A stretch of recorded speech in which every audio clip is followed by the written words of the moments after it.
हुकूमत के अंदर भी फूट पड़ी हुई है, उसको रोकने के लिए भी वो मुख्तलिफ इक़दाम कर रहे हैं।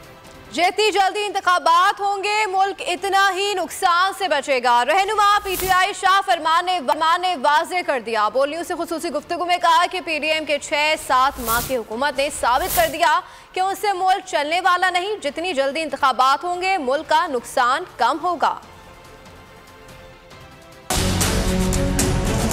जितने जल्द इलेक्शन होंगे इतना कम वो नुकसान होगा, वरना मुल्क खतरनाक हद तक नीचे जा चुका है।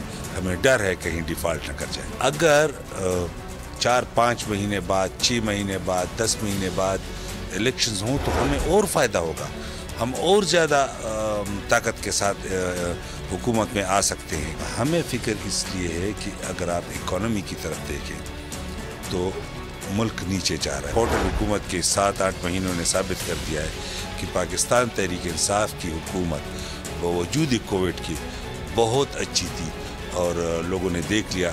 तो मुल्क के खातिर हमने ये शुरू किया है।